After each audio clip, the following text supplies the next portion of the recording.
পাঁচজন বাচ্চা হঠাৎই পৌঁছে যায় একটি ম্যাজিক্যাল ফরেস্টে। সেখানে এমন এক শয়তানি শক্তি আছে যা পুরো পৃথিবীকে ধ্বংস করে দিতে পারে। তো বাচ্চাগুলো এই ফরেস্টে কিভাবে পৌঁছালো, আর তারা কিভাবেই বা এই অদ্ভুত জায়গায় সার্ভাইভ করবে? তারা কি পারবে ওই শয়তানি শক্তির সাথে লড়াই করে এই পৃথিবীকে রক্ষা করতে আর আবারও নিজেদের দুনিয়ায় ফিরে আসতে? সেটাই দেখবো আজকের গল্পে, যেই গল্পের নাম the legend of the five. গল্পের শুরুতে আমরা 1922 সালের দৃশ্য দেখতে পাই, যেখানে দুইজন লোক জঙ্গলের ভেতর ভয়ে ভয়ে ছুটোছুটি করছিল, কারণ তাদের উপর একটা ক্রিয়েচার আক্রমণ করে। তাদের কথা শুনে আমরা এটা বুঝতে পারি যে এই ক্রিয়েচারটি তাদের সাথীদের হত্যা করেছে। এখন এই ক্রিয়েচার তাদের পেছনেও পড়ে আছে, তাই তারা দুজনে প্রাণপণে পালাতে থাকে যাতে এই ক্রিয়েচারের হাত থেকে তারা বাঁচতে পারে। কিন্তু এই ক্রিয়েচার তাদের মধ্যেও একজনকে হত্যা করে ফেলে, আর দ্বিতীয় জন যখন ভয় পালাচ্ছিল তখন সেই ক্রিয়েচার তাকেও টেনে নিয়ে যায়। এরপর আমরা সেই ক্রিয়েচারটির হাত দেখি, যেটা ওখানে থাকা একটা লাঠি উঠিয়ে নেয়। এরপর দৃশ্য পরিবর্তন হয় আর আমাদেরকে বর্তমানের দৃশ্য দেখানো হয়, যেখানে আমরা জয়ীকে দেখি। জয়ীর মায়ের মৃত্যুর পর সে তার বাবার সাথে অস্ট্রেলিয়া চলে যায়। জয়ীর ফ্রেন্ড অ্যাম্বার জয়ীকে কল করে। অ্যাম্বার তাদের এক ফ্রেন্ডের বার্থডে সেলিব্রেশন করছিল, তাই সে জয়ীকে কল করে। জয়ী অ্যাম্বারের সাথে কথা বলা শেষ করে এটা উপলব্ধি করে যে সে তার রান্না করা খাবার পুড়িয়ে ফেলেছে।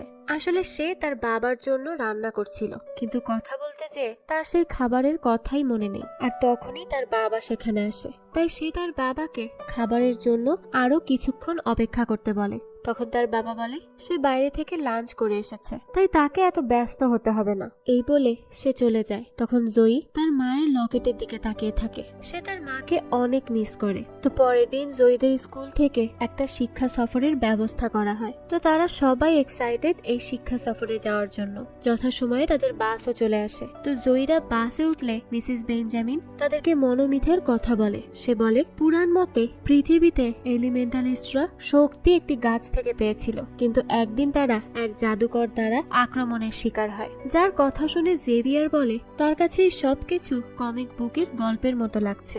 অর্থাৎ জেভিয়ার এই বিষয়গুলোকে খুবই হালকা ভাবে নেয়। তো মিসেস বেঞ্জামিন গল্প বলছিল, তখনই সে খেয়াল করে তার আর একজন ছাত্রী যার নাম লিউ, সে গাড়িতে নেই। সে এখানে না এসে বাইরেই বসে আছে, তাই সে লিউকে গাড়িতে উঠতে বলে। তখন লিউ তাকে তার আঁকা একটি আর্ট দেখায়, যেখানে সে মিসেস বেঞ্জামিনকে এঁকেছিল, যে চিৎকার করছে। তার এমনটা আঁকার কারণ হলো মিসেস বেঞ্জামিন সব সময় চিৎকার করে, আর লিউ এই জন্যই তার এমন একটা চিত্র এঁকেছে। তো এরপর সে বাসে উঠলে মিসেস বেঞ্জামিন তার থেকে কফির কাপটি নিয়ে নেয়, কারণ সে বাসের ভেতর এই সব কিছু অ্যালাউ করে না। তাছাড়াও সে জয়ীর থেকে তার হেডফোনটিও নিয়ে নেয়। দেখা যায় জয়ী ওয়েন নামের একটি ছেলের পাশে বসে আছে। তো ওয়েন জয়ীকে মনোমিত সম্পর্কে বলতে থাকে। তখন তাদের সামনের সিটে বসা লিউ রেগে তাকে চুপ করাতে থাকে, কারণ সে ওয়েনের বকবক শুনে খুবই বিরক্ত হয়ে যাচ্ছিল।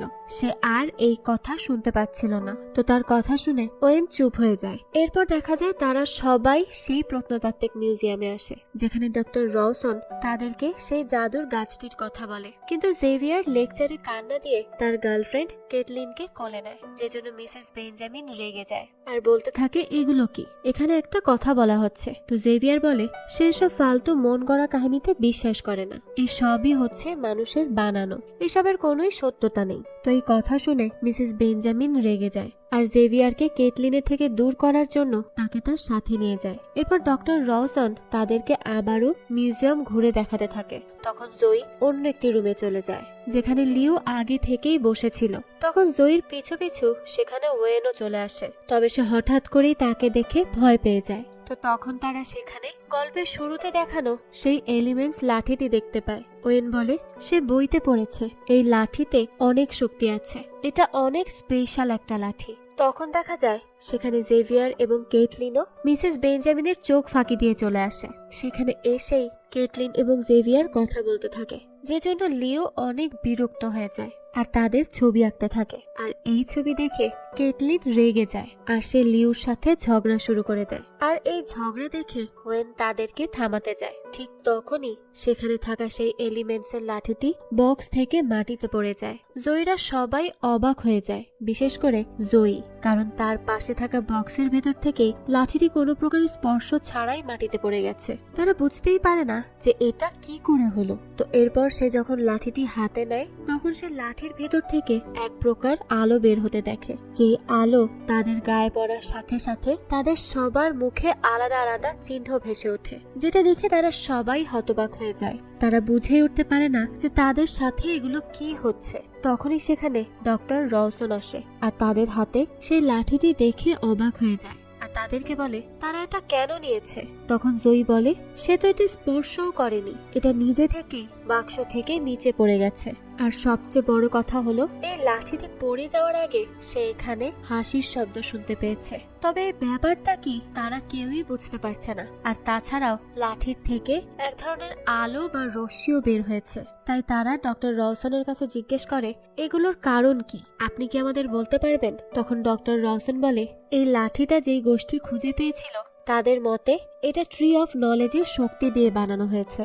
আর ধারণা করা হয় এলিমেন্টালিস্টরা নিজেদের স্বার্থ উদ্ধারে ব্যবহার করত এটাকে। তখন ওয়েন বলে লাঠিটি কিভাবে ভেঙে যাচ্ছে, যার প্রশ্নের উত্তরে ডক্টর রওসন বলে এই লাঠি হয়তো বাকি সবকিছুর মতোই পুরাতন হতে হতে ভেঙে যাচ্ছে। তখন জয়ী বলে এটা তার প্রশ্নের উত্তর নয়, কারণ সে জিজ্ঞেস করেছে এই লাঠিটি থেকে রশ্মি কেন বের হচ্ছে, এই আলো বের হওয়ার কারণটা কি। তখন ডক্টর রওসন বলে 1920 সালে একজন বিজ্ঞানী ছিল, সেই এই লাঠিটি খুঁজে পায়। আর যে বিজ্ঞানী এটা খুঁজে পেয়েছিল হঠাৎই একদিন সে রহস্যময় কারণে গায়েব হয়ে যায়। কেউই বলতে পারে না সে কোথায় চলে গিয়েছে, কেউই তার হদিস জানে না।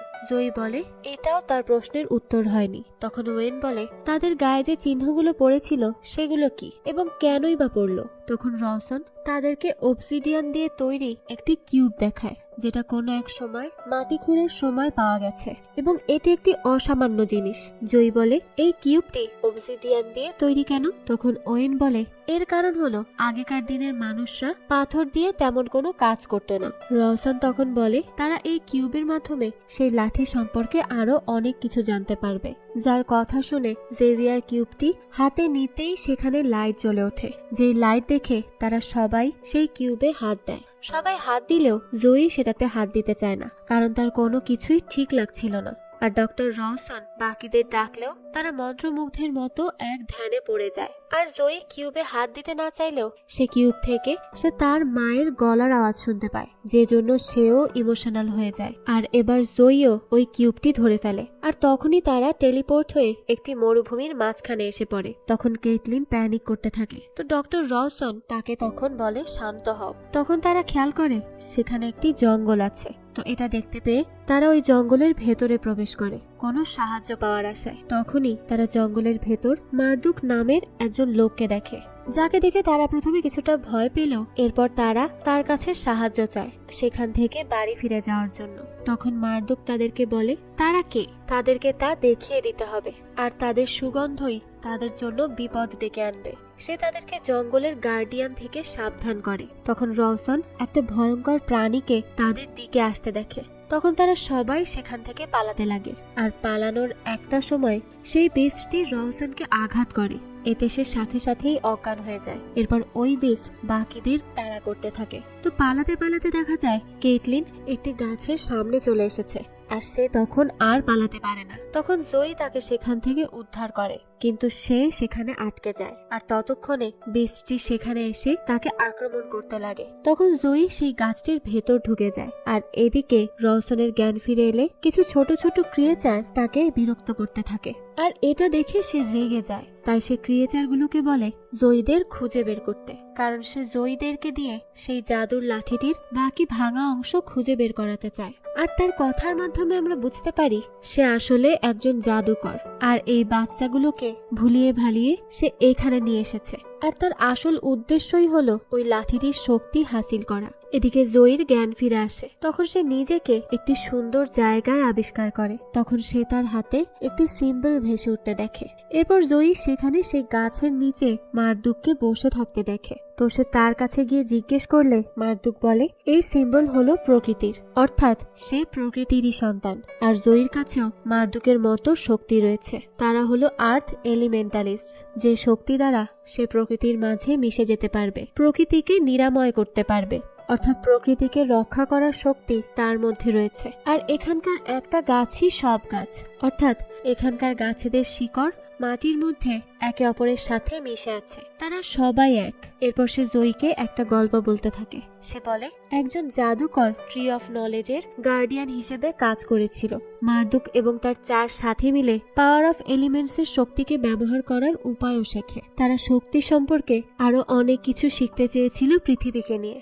এরপর তারা বাড়ি ফিরে আসতে লাগে, কিন্তু ট্রি অফ নলেজের গার্ডিয়ান জাদুকরনি তাদেরকে বাড়ি ফিরতে বাধা দেয়। আর এই বাধা সে ততদিন দেয় যতদিন তার লোকেরা মহামারীতে আক্রান্ত হয়। নিজের লোকদেরকে বাঁচানোর জন্য সেই জাদুকর মারদুক এবং তার বাকি 4 জন সাথীর কাছে আসে, যারা তাকে বিশ্বাস করায় ট্রি এর শক্তি তাদেরকে সুস্থ করবে। আর তারা লোকেদের সুস্থ ততদিন করতে থাকে যতদিন না জাদুকরনি সেই শক্তি সম্পর্কে উপলব্ধি করতে না পারে। এরপর সে যখন এই শক্তি সম্পর্কে অবগত হয় তখন সে লোভে পড়ে যায়। সে এই শক্তি নিজের করতে চায়, কিন্তু মারদুক এবং তার সাথীরা তাকে সেখান থেকে তাড়িয়ে দেয়। আর তখন থেকে সে আবারও এখানে ফিরে আসার চেষ্টা করছে। এরপর সে জয়ীকে বলে আর তাদের উচিত হয়নি সেই পাথরটিকে হারানো, এতে যে কোনো সময় সে আবারও ফিরে আসতে পারে। তাই সে জয়ীকে সেই পাথরটি যত দ্রুত সম্ভব খুঁজে বের করতে বলে। তখন জয়ী বলে এসবের সাথে তার কি সম্পর্ক রয়েছে, আর সে কেন এই পাথরটি খুঁজে বের করবে। তখন মারদুক বলে তুমি কেন বুঝতে পারছো না, ওই জাদুকরনিকে সেই গাছের শক্তিকে ব্যবহার করতে আটকাতে হবে। জয়ী বলে সে কোথায় এই গাছ খুঁজে পাবে। তখন মারদুক বলে সে গাছটি অবজিডিয়ান মিররের পেছনে আছে, যেই জায়গা খুব অন্ধকার। জয়ী বলে এমন কোনো জায়গা নেই। আর সে বাড়ি ফিরে যেতে চায় এবং তার বন্ধুদেরকে খুঁজে বের করতে চায়। আর সে আশা করে মারদুক যা খুঁজছে সে তা খুব শীঘ্রই খুঁজে পাবে।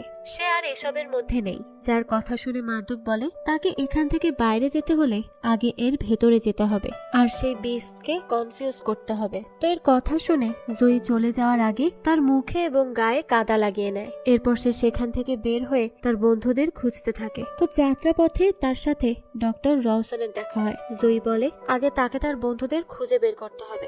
এরপর সে তাদেরকে অনেক কিছু বলতে চায় যা তাকে মারদুক বলেছে। তখন রওশন তাকে বলে মারদুক তাকে যে জাদুকরের কথা বলেছে সেই সে জাদুকর, সে ট্রি অফ নলেজের গার্ডিয়ান। আর মারদুক তাকে মিথ্যা বলতে বলেছে। সে ওই লাঠির পাথরের অংশটি হাসিল করে ট্রি অফ নলেজের শক্তি পেতে চায়। আর সে তাকে মিথ্যা বলেছে, কারণ সে নয়, মারদুক নিজেই এই পৃথিবীকে ধ্বংস করতে চায়। আর মারদুকের জন্যই তাদের গোষ্ঠীর লোকেরা মহামারীতে মারা গেছে। তাই সে এই পৃথিবীকে বাঁচাতে জয়ীকে সেই পাথরটি খুঁজে পেতে সাহায্য করতে বলে। কিন্তু জয়ী এবার নিজেই কনফিউজড হয়ে যায় যে কে সত্যি বলছে আর কে মিথ্যা বলছে। তাই সে তাকে কোনো প্রকার সাহায্য না করে তার বন্ধুদেরকে খুঁজতে চলে যায়, যাকে সে গার্ডিয়ান তাড়া করতে থাকে। আর অন্যদিকে ওয়েনরা একটি পাথরের দেয়ালের সামনে আসে, যেখানে এলিমেন্টের ছবি আঁকা ছিল। যেটা দেখে ওয়েন বলে তারা যদি এই জায়গায় সমস্ত এলিমেন্টস পাওয়ার আনতে পারে তাহলে হয়তো এটি ভাগ হয়ে যাবে, আর তারা হয়তো তখনই এখান থেকে বের হতে পারবে। যার কথা শুনে জেভিয়ার একটি লাঠিতে আগুন ধরায় এবং বাকিরা অন্যান্য শক্তি যেমন পানি, বাতাস এসব দিতে থাকে। কিন্তু এরপরও দেয়ালের কিছুই হয় না। তখন জয়ী তাদেরকে খুঁজতে খুঁজতে সেখানে চলে আসে। তখন লিউ তাকে সেই দেয়ালে থাকা চিহ্নগুলোর কথা বলে এবং তারা এটা খোলার জন্য কি কি করেছে সে সবকিছুই বলে। জয়ীর কাছে যেহেতু পৃথিবীর শক্তি আছে তাই সে বুঝতে পারে এই দরজা এলিমেন্টস দিয়ে নয়, এলিমেন্টালিস্টদের দ্বারাই খুলবে। আর তাদের সবার কাছে যেহেতু কোনো না কোনো শক্তি রয়েছে তাই তারা একসাথে তাদের শক্তি ব্যবহার করলে হয়তো তারা টেলিপোর্ট হয়ে অন্য একটি জায়গায় চলে যাবে। তো তারা সবাই একসাথে তাদের শক্তি ব্যবহার করে আর দেখা যায় এর ফলে তারা অন্য একটি জায়গায় চলে গিয়েছে, যেখানে যেতে পেরে জয়ীর তখন মারদুকের বলা কথাগুলো বিশ্বাস হয়। সে ওয়েনদের বলে মারদুক তাকে সেই লাঠিটির পাথরটিকে খুঁজতে বলেছে, আর তাছাড়া তাদের গায়ের থেকে সেই জাদুকর্ণীর গন্ধ আসছে বলেই সেই বিস্ট তাদেরকে মারার জন্য আক্রমণ করছিল। তাই সে তার গায়ে কাদা লাগিয়েছে, আর এই জন্য সে তার বন্ধুদের গায়েও কাদা লাগিয়ে দেয়, যে জন্য তারা সবাই সেখানে কাদা ছোড়াছুড়ি করে মজা করতে থাকে। তখন জয়ী খেয়াল করে মাটিতে একটি ছোট্ট পরী মন খারাপ করে বসে আছে, কারণ তার ডানা ভেঙে গেছে। তখন জয়ী পরীটির দিকে তার আঙুল ঘোরালেই তার শক্তির জন্য পরীটির ডানা আবারও ঠিক হয়ে যায়। আর মারদুক তাকে বলেছিল সে তার শক্তি দিয়ে সবাইকে সুস্থ করে দিতে পারবে, আর সেটাই হয়েছে। পরীটি তার ডানা খুঁজে পেয়ে খুশিতে সেখান থেকে চলে যায়। যে দৃশ্য দেখে জয়ী মারদুকের বলা কথাগুলো এবার সত্যিই বিশ্বাস করে নেয়। তাই সে তার বন্ধুদের বলে তাদেরকে সেই লাঠিটির বাকি অংশ বা সেই পাথরটি অবশ্যই খুঁজে বের করতে হবে। তবে কেইটলিনের মতে তাদের এখন উচিত বাড়ি ফিরে যাওয়া। তখন লিউ বলে তাদেরকে পৃথিবীকে বাঁচাতে হলে ওই গাছটি খুঁজে বের করতে হবে, আর বাড়ি ফিরে যেতে হলে জাদুর প্রয়োজন, তাই তাদেরকে এখানেই থাকতে হবে, যার সাথে সবাই একমত হয়। এরপর তারা সবাই মিলে সেই গাছটি খুঁজতে থাকে। তারা অনেকখানি রাস্তা পাড়ি দিয়ে একটি জায়গায় আসে, যেখানে the keeper of road side তাদের সামনে আসে। কিপার বলে কেউ তার অনুমতি ছাড়া এখান থেকে যাওয়ার রাস্তা পায় না। ওয়েন তখন কিপারের সাথে কথা বলতে চায়, তো কিপার তখন তাকেই গায়েব করে দেয়, যেটা দেখে জেভিয়ার ওয়েনকে ফিরিয়ে আনতে বলে, তো কিপার তখন তাকেও গায়েব করে দেয়। যার পর কেটলিন এবং লিউ বলে সে কি চায় না তারা এই পৃথিবীকে বাঁচাক এবং সে জাদুকরকে আটকাক। তখন কিপার বলে তারা পৃথিবীকে বাঁচাবে, এতে তার কি লাভ হবে। যে কথা শুনে লিউ এবং কেটলিন তাকে গয়না এবং টাকা অফার করে, যেটা দেখে কিপার বলে তারা তাকে টাকা অফার করছে, টাকা দিয়ে তাকে কেনা যায় না। যেই কথা বলে সে তাদের দুজনকেও গায়েব করে দেয়, যেটা দেখে জয়ী হতাশ হয়ে বুঝতে পারে না সে কি করবে। তখন কিপার তাকে জিজ্ঞেস করে সে কি চায়। জয়ী বলে সে শুধু সেই গাছটি খুঁজে পেতে চায় আর তার বন্ধুদেরকে ফিরিয়ে আনতে চায়। এই বলে সে তার মায়ের দেয়া ব্রেসলেটটি কিপারকে দিয়ে দেয়। সে তার মায়ের দেয়া শেষ স্মৃতিটি কিপারকে দিয়ে দেওয়ার সময় ইমোশনাল হয়ে পড়ে, কিন্তু সে এই আত্মত্যাগ এই পৃথিবী এবং তার বন্ধুদেরকে বাঁচানোর জন্য করেছিল, যেটা দেখে কিপার তার উপর ইমপ্রেস হয়ে যায় আর তাকে সেখান থেকে চলে যাওয়ার পোর্টাল খুলে দেয়। জয়ী পোর্টাল দিয়ে বরফে আচ্ছন্ন একটি জায়গায় চলে আসে, কিন্তু সে সেখান থেকে কোথায় যাবে তা বুঝতে পারছিল না, যে জন্য সে কান্না করতে থাকে আর বাড়ি ফিরে যাওয়ার ইচ্ছা প্রকাশ করতে থাকে। তখনই সেখানে রওশন আসে। সে জয়ীকে শুভেচ্ছা জানায়, কারণ সে দুটো গেট পার হতে পেরেছে। জয়ী বলে সে এখানে আটকে আছে আর সে এখনো তাকে সাহায্য করতে রাজি হয়নি। তখন রওশন বলে সে ধীরে ধীরে এই গেট পার হওয়ার রাস্তাও পেয়ে যাবে। জয়ী বলে সে এখানে কি করে এসেছে। তখন রওশন বলে সে এখানে আসেনি, তার শরীর অন্য কোথাও আছে, কিন্তু সে জয়ীর কল্পনাতে আছে। যেই কথা শুনে জয়ী রেগে যায়, কারণ সে তার অনুমতি ছাড়া তার কল্পনাতে ঢুকেছে। তখন জয়ী সেখানে জেভিয়ারকেও দেখতে পায়। সে জেভিয়ারকে খুঁজে পেয়ে অনেক খুশি হয়। এরপর জেভিয়ার তাকে ওয়েভার নামের একটি মানুষ আকৃতির কাছে নিয়ে যায়, যে কিছু একটা বললেই সেখানে তার ইচ্ছে মতো সবকিছু হয়। জেভিয়ার এবং জয়ী তার কাছে সাহায্য চাইলেও সে তাদের কথা কর্ণপাত করে না। এদিকে লিউ এবং কেটলিন জঙ্গলে ঘোরাফেরা করার সময় আনওয়েভার নামের একটি মানুষ আকৃতির সাথে দেখা হয় তাদের। তারা দুইজন আনওয়েভারকে তাদের বন্ধুদের খুঁজতে সাহায্য করতে বলে। তখন সে তাদেরকে ওয়েভারের কাছে নিয়ে যায়, যে তাদেরকে সাহায্য করতে পারবে। কিন্তু তারা সেখানে গিয়ে দেখে জেভিয়ার এবং জয়ী আগে থেকে ওয়েভারের সাথে বসেছিল, যাদেরকে দেখে লিউ এবং কেটলিন অনেক খুশি হয়। এরপর ওয়েভার তাদেরকে তার শক্তি দিয়ে একটি বাগানে নিয়ে আসে, যেখানে তারা সবাই একসাথে খাবার খেতে বসে। তখন জয়ী বলে তাদের আরেকজন বন্ধু ওয়েনকে এখনো খুঁজে পাওয়া যাচ্ছে না, যার কথা শুনে ওয়েভার আবারও সুতা বনে, যার ফলে সেখানে একটি পর্দা আসে। যে পর্দায় তারা ওয়েনকে দেখে, যে একটি দেয়ালে আঁকা এলিমেন্টস এবং সেই বিস্টের সিম্বল দেখছিল।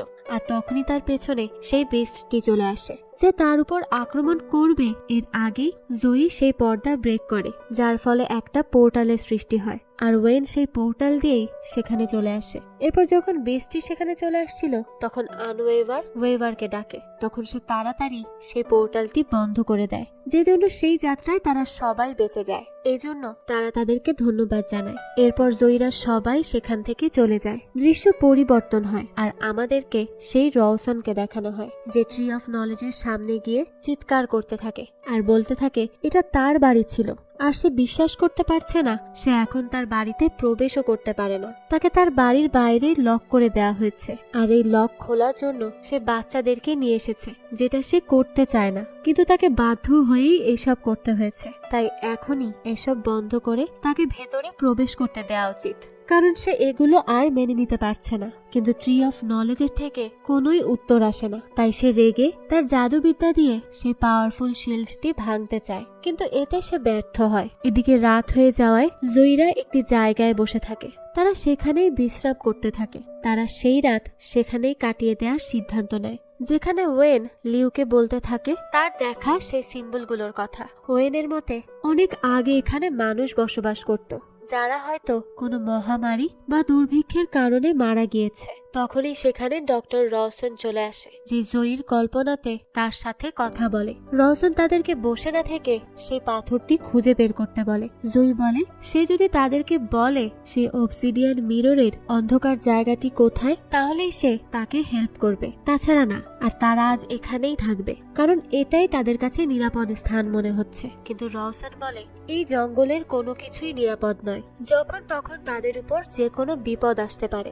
তারা আরো কিছু বলবে এর আগেই সেখানে কেটলিন চলে আসে, যে জন্য রওসন জয়ীর কল্পনা থেকে বেরিয়ে আসে। এরপর তারা সবাই মিলে ট্রি অফ নলেজ এবং সেই লাঠিটির পাথরের কথা বলতে থাকে, যেটা তাদেরকে খুব দ্রুতই খুঁজে বের করতে হবে, না হলে তারা কখনোই এখান থেকে বাড়ি ফিরে যেতে পারবে না। বাড়ি ফিরতে হলে তাদেরকে অবশ্যই এই জিনিস খুঁজে বের করতে হবে। তখন জেভিয়ার বলে তার উপর তাদেরকে জাদুকর থেকেও দূরে থাকতে হবে। তখন সেখানে আরো কেউ আসার শব্দ পাওয়া যায়, তাই তারা দ্রুত গাছের আড়ালে লুকিয়ে পড়ে। তাদের ধারণা ছিল বিস্ট এসেছে, কিন্তু তেমনটা হয় না। দেখা যায় দুজন ছোট মানুষ আকৃতির প্রাণী সেখানে এসেছে, যারা দুজন সেখানে এসে মারামারি করতে থাকে। তো গাছের আড়াল থেকে এই দৃশ্য দেখে জয়ীরা সবাই, আর এটা দেখে তাদের প্রচন্ড হাসি পায়, তাই তারা সবাই হাসতে থাকে। এরপর জয়ীকে দেখা যায় সে চোরাবালিতে ফেসে গিয়েছে, তবে সে উপরে উঠে আসার কোনো প্রকার চেষ্টাই করে না, কারণ সে বুঝতে পারে এটাও হয়তো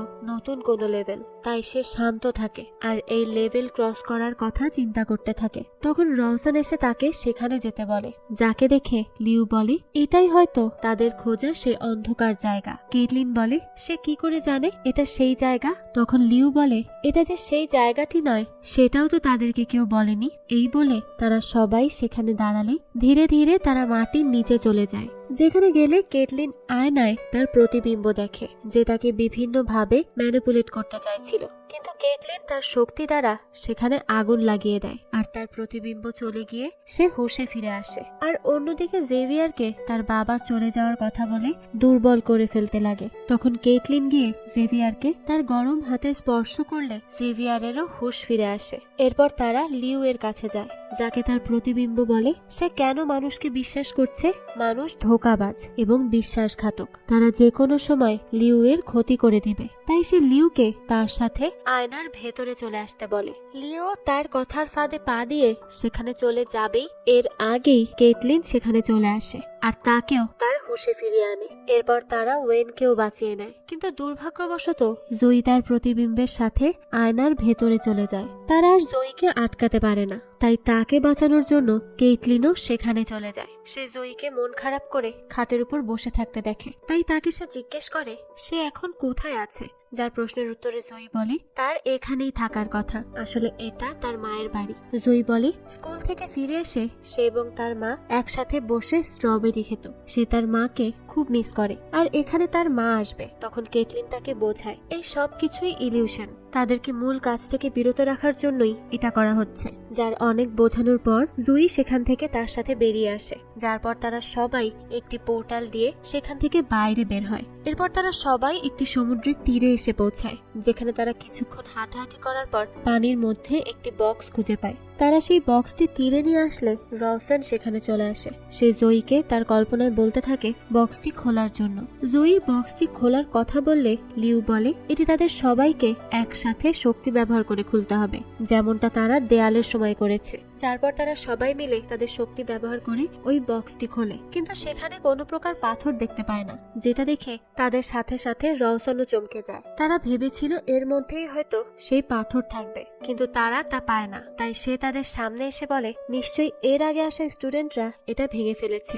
জুই ছাড়া বাকিরা তাকে দেখে অবাক হয়ে যায়, কারণ তারা ভাবতো রওসন বিস্টের আক্রমণের ফলে মারা গেছে, কিন্তু এখন তাকে অন্যরকম সাজ পোশাকে দেখে তারা কিছুটা অবাক হয়। তখন জয়ী বলে ডক্টর রওশনই হলো সেই জাদুকর, যা শুনে তারা সবাই অবাক হয়ে যায়। তখন জয়ী বলে রওশন এবং মারদুকি তাকে ট্রি অফ নলেজ এবং সেই লাঠিটির পাথরটিকে খুঁজে বের করতে বলেছিল, কিন্তু সে জানে না কে তাকে সত্যি বলছিল। তাই সে পাথরটিকে উদ্ধার করে আগে নিজের কাছে রাখার সিদ্ধান্ত নিয়েছিল। রওশন বলে তারা তার সমস্ত পরিশ্রমকে নষ্ট করেছে, তাকে আবারও বাচ্চাদেরকে নিয়ে আসতে হবে। তখন জেভিয়ার বলে আরো বাচ্চা মানে? তখন রওশন বলে সে প্রতি বছরই 5 জন বাচ্চাকে অস্ট্রেলিয়া নিয়ে আসে, যার পর সে তাদেরকে দিয়ে ট্রি অফ নলেজের লাঠির পাথর খুঁজতে বলে। আর তাদের কি মনে হয় তারা এমনি এমনি অন্য দেশ থেকে এখানে চলে এসেছে? সে তাদের লাইফকে অনেক আগে থেকেই কন্ট্রোল করছিল।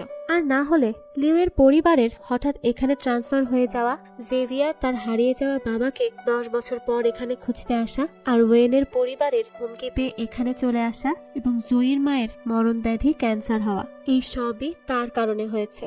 সেই তাদের লাইফকে কন্ট্রোল করছিল। তো এটা শুনে জয়ী অনেক রেগে যায়। সে বলতে থাকে সে তার মায়ের সাথে এটা কিভাবে করতে পারে, শুধুমাত্র নিজের স্বার্থ হাসিলের জন্য সে তার মায়ের জীবনই কেড়ে নিল। আর এদিকে এইসব কথা শুনে লিউ রেগে ওয়েভারের বানানো পোর্টালের কাচের টুকরো দিয়ে আরেকটি পোর্টাল খোলে, যে জন্য সেই বিস্ট এখানে চলে এসে রওশনের উপর আক্রমণ করে। আর এই সুযোগে তারা সবাই সেই পোর্টালের সাহায্যে সেখান থেকে পালিয়ে যায়। ওয়েন বলে সে তাদেরকে আগে কেন রওশনের ব্যাপারে বলেনি।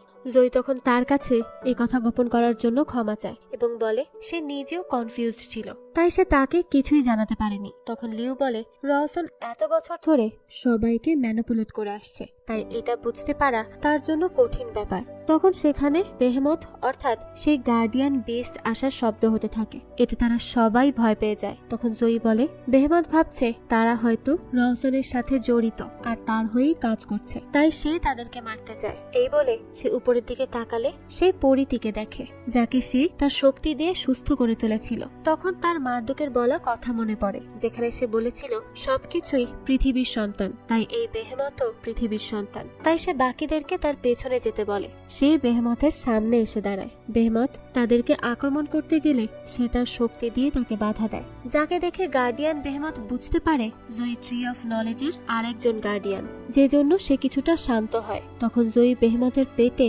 সেই লাঠির ভাঙা অংশটি দেখতে পায়, যেই অংশে পাথরটি রয়েছে। তাই সে তার পেট থেকে পাথরটি বের করলে জয়ী এবং বেহেমত দুজনই অজ্ঞান হয়ে যায়। ওয়েনরা জয়ীর এই অবস্থা দেখে ঘাবড়ে যায়। তারা ভাবতে থাকে তাদেরকেই ট্রি অফ নলেজকে বাঁচাতে হলে কিছু একটা করতে হবে, কারণ ট্রি অফ নলেজের গার্ডিয়ান বাচ্চাদের মতো ঘুমিয়ে আছে। কিন্তু ততক্ষণে সেখানে রওশন চলে আসে, যে তাদেরকে লাঠির বাকি অংশ দিয়ে দিতে বলে। তবে ওয়েন তা দিতে নিষেধ করে দেয়, যে জন্য রওশন তাদেরকে তার জাদু দিয়ে বৈদ্যুতিক শক দেয়। তখন জয়ীর জ্ঞান ফিরে এলে সে তার বন্ধুদের নিরাপত্তার কথা ভেবে রওশনকে সে অংশটি দিয়ে দেয়, যেটা পেয়ে রওশন লাঠিটিকে সম্পূর্ণ করে এবং জয়ীকে ধরে ট্রি অফ নলেজের সামনে যায়। সেখানে সে লাঠিটি থাকার ফলে এবার সে অনায়াসেই ওই লাঠিটির জন্য ভিতরে চলে আসে। তখন আমরা সেখানে মারদুককে বসে থাকতে দেখি। মারদুক এবং রওশনের কথার মাধ্যমে আমরা বুঝতে পারি তারা দুজনই হলো ভাই বোন। তারা ভাই বোন হলেও রওশন সব শক্তি পেতে চেয়েছিল, যেটা করা থেকে মারদুক তাকে এত বছর বিরত রাখে, কিন্তু আজ সে নিজের হাতে তার ভাইকে হত্যা করে। জয়ী মারদুকের ক্ষতস্থান সারিয়ে তোলার চেষ্টা করেও ব্যর্থ হয়। তো মারদুক চলে যাওয়ার আগে তাকে এই গাছকে রক্ষা করতে বলে। রওশন গাছটির শক্তি নিতে চাইলে জয়ী বলে এই লাঠি এবং গাছের জন্যই এত কিছু হয়েছে, কিন্তু আর না। এই বলে সে সম্পূর্ণ গাছকে তার শক্তি দিয়ে ধ্বংস করে দেয়। কিন্তু শক্তির প্রলোভন রওশনের মনে এতটাই বাসা বনে যে সে গাছটির ভেতরে প্রবেশ করে, যার ফলে এটা বিস্ফোরিত হয়ে সেও সেখানেই মারা যায়। এরপর সে তার বন্ধুদের শক্তির সাহায্যে সেই গাছটির জায়গায় আরেকটি গাছকে জন্ম দেয়, যেটা দেখে ওয়েন বলে ট্রি অফ নলেজ তো ধ্বংস হয়ে গেছে, তাহলে এই গাছ কিভাবে জন্মালো? তখন জয়ী বলে সব গাছ একটাই। মারদুক আমাকে বলেছিল এখানে প্রত্যেকটা গাছের শেকড় মাটির নিচে একই সাথে জড়িয়ে আছে, তার মানে এই সব গাছ মিলে একটাই গাছ, আর এজন্যই এই গাছটি এত সহজেই জন্ম নিতে পেরেছে। আর এ কথা বলেই সে অজ্ঞান হয়ে যায়। তখন জেভিয়ার খেয়াল করে জয়ী শ্বাস নিচ্ছে না। তারা এটা দেখে অস্থির হয়ে যায় যে জয়ীর কি হয়ে গেল। তারা ঠিক করে জয়ীকে সুস্থ করতে হলে এখন তাদের বাড়ি ফিরে যেতে হবে, কিন্তু তারা বুঝতে পারে না তারা কিভাবে আবারও বাড়ি ফিরে যাবে। তখন লিউ সেখানে আসে আর ওই কিউবটা খুঁজে পায়, যেটাতে স্পর্শ করে তারা এখানে চলে এসেছিল। তাই তারা বুঝতে পারে তারা যদি এই কিউবটাকে আবারও স্পর্শ করে তাহলে হয়তো তারা বাড়ি ফিরে যেতে পারবে। তাই তারা তারা ওই কিউবটাকে স্পর্শ করে আর আবারও তাদের বাড়ি ফিরে আসে। এরপর আমাদের কিছুদিন পরের দৃশ্য দেখানো হয়, যেখানে লিউ জয়ীকে একটি শুকনো পাতা দেয় তার শক্তি এখানেও কাজ করে কিনা সেটা দেখার জন্য। তখন জয়ী সেই পাতাটি হাতে নিয়ে তার শক্তি ব্যয় করার সাথে সাথে পাতাটি শুকনো থেকে তাজা হয়ে যায়, যা দেখে লিউ খুশি হয় আর বলে সেও এখন যে কোনো ভাষা পড়তে পারে। আর তার মনে হয় তাদের সবার আবারও একসাথে সময় কাটানো উচিত, যাতে করে তারা তাদের শক্তি সম্পর্কে আরো বেশি জানতে পারে। এরপর আমাদের ওয়েনকে দেখানো হয়, যার কাছে আমরা সেই কিউবটিকে দেখতে পাই, যেটা দিয়ে তারা টেলিপোর্ট হয়ে এক জায়গা থেকে অন্য জায়গায় যেতে পারত। আর এই কিউবটি এখন ওয়েন নিজের কাছেই লুকিয়ে রেখে দেয়। আর এই দৃশ্যের সাথেই এই গল্পটি শেষ হয়ে যায়।